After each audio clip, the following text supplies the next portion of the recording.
What's up, YouTube? Welcome back. 9mm ammo test series start today. It has begun. Number 1.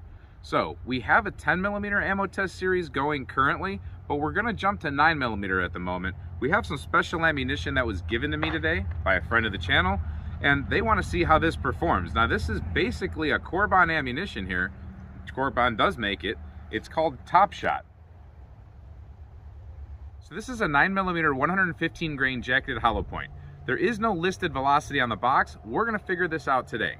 Here's what the cartridge itself looks like. It is in a brass case that is marked Troy. It does have that twisty looking core to its hollow point, so we'll see how that opens up. It's almost like the Golden Saber type of thing. We'll see how this compares to other ammunitions and do other tests, but for now, the way our basic test series goes, in case anybody doesn't know, we just go through some accuracy testing. Let's take a look. These are B8 targets. We shoot these at 20 feet, and we also shoot these through the chronograph while we're shooting these targets. The chronograph is at 15 feet. So this gives us a basic idea of accuracy offhand, not on a bench rest or anything like that. After that, we'll run them through the chronograph and into gel blocks. The two firearms we're going to be using today are the Glock 17 9mm and the Smith Wesson Shield 9mm. This gives us a good idea of short barreled versus a little bit longer barreled, but both of them very commonly concealed and used carried firearms. All right, 15 feet off the chronograph, 20 feet off the target, 5 rounds, left B8.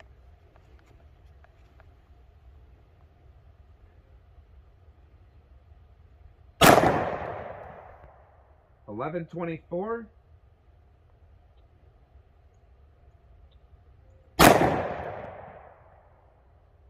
$10.79. $11.12.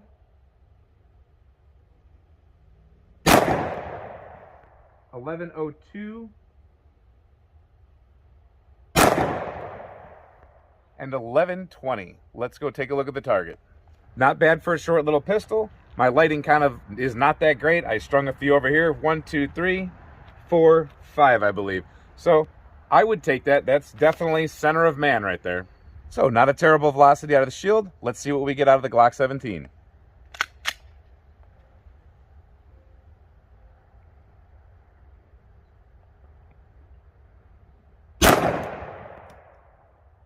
$11.93. $12.05.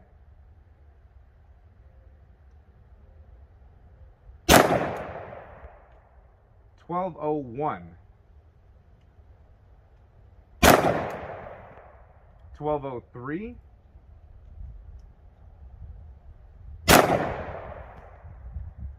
And $11.88. Yep, $11.88. It's pretty consistent, actually. Let's go take a look.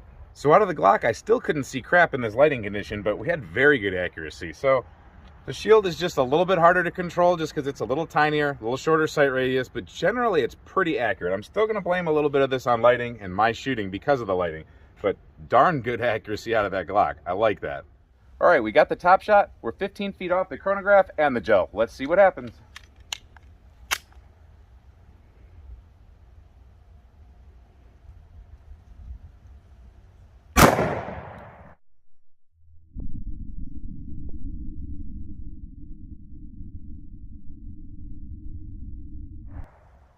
We had an error on the chronograph, but oh well, we did get the data from previous. Total error. The lighting really stinks right now, but there we go. There's our entrance. We had a very good entrance wound here with permanent wound cavity. We'll see what the slow motion looks like. I can see that the projectile definitely opened all the way up, and it mated to right here at 11 inches. So at 11 inches, a little bit lighter on the penetration side than we're used to seeing or like to see, but the wound itself doesn't look too bad. We'll see what the slow motion looks like. Let's see if the Glock pushes it any farther. All right, Glock 17. Add a little bit of barrel length, see if we can add a little bit of penetration.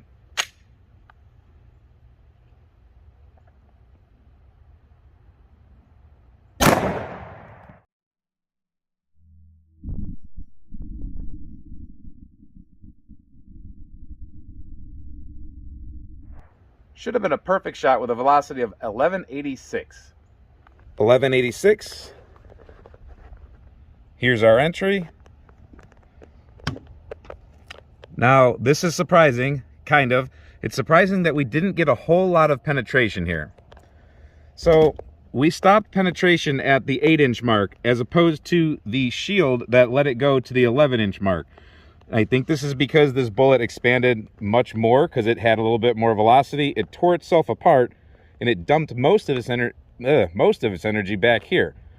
So the Shield had a good dump there, but also continued going forward because the bullet wasn't so destroyed, in my opinion.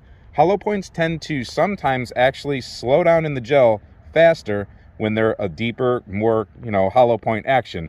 The more that they don't act like a hollow point, the more they just act like a full metal jacket or a hard cast, and they tend to make it all the way through this gel.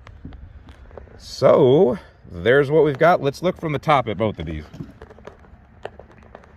So from the top, you can see the one up top is the Shield. That goes right into the bubbles, of course. You see that the projectile is opened up really nicely. Then underneath it, you can see where the projectile has started to kind of destroy itself. And it didn't make it as far. Sorry about the focus, I'm trying to get it. But pretty much the same initial wound channel, it's just one punched farther. So the one that we recovered that came out of the Shield, we ended up with a width of 0.73, 0.71, 0.74, 0.65. That's what the back of the bullet looks like.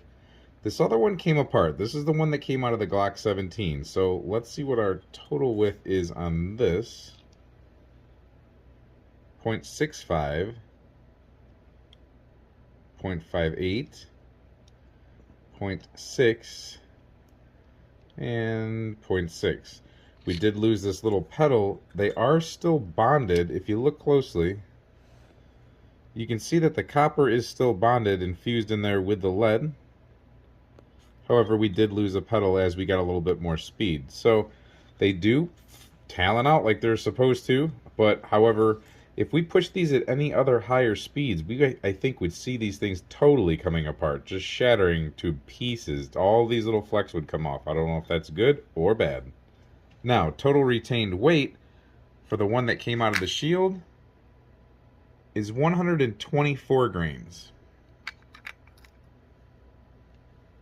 Total retained weight for the one that came out of the Glock is 123.7 grains.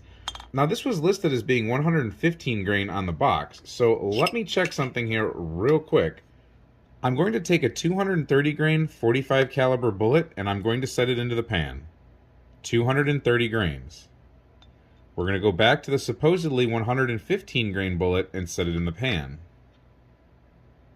123.9 or 24 when it bounces around grains pretty much exactly. I'm going to take a 230 grain extreme bullet and set it in the pan, 45 caliber. 230 grains exactly. So I'm actually going to say that with this ammunition we have an error in loading. 115 grain on the box, 124 grain pretty much in the pan. Now you might have noticed I was measuring this and weighing this at my reloading bench. So from a fellow reloader slash hand loader or loader, whatever you want to call this, this is kind of weird that a company like Corbon would mess up on their 115 grain versus 124 grain projectiles. Mistakes do happen, but I wonder if that has something to do with the powder charge and the low velocity or low penetration that we got. Maybe this is a little bit underperforming due to them not understanding what projectile they have in here. Or possibly they just put the wrong loading in the wrong box. And I do have to take this opportunity to mention that hand loaders aren't so stupid. People always want to say that hand loaders don't know what they're doing, that they're hillbilly or Bubba reloads. Mistakes happen at the factory too, guys. So, Top Shot in 9mm. Is it the Top Shot? If this was your ammo that you had, which gun would you prefer it out of? Because there is a real difference and maybe a difference in performance on intended target. So overall, what do you think of the performance? Is it acceptable for you and whatever application you might have for it? A lot of people are worried about over penetration. I don't think you're going to have that problem with this ammunition. Some 380s act pretty much like this ammunition, where you do get the energy dump on target, but without the over penetration. So I think I'm going to do some clothing tests with this, so stay tuned for that, because that'll make a big difference. If it clogs it up, it's going to drive deeper. If it doesn't clog it up, it's just going to perform like you just saw. Leave a comment with your thoughts and stay tuned for more ammo testing. We're going to run with this 9mm ammo series for a while, on top of the 10mm ammo series that we're currently doing. So whether you like 10 or 9, stay tuned for both. And until we see you next time, stay safe, have fun, and keep shooting.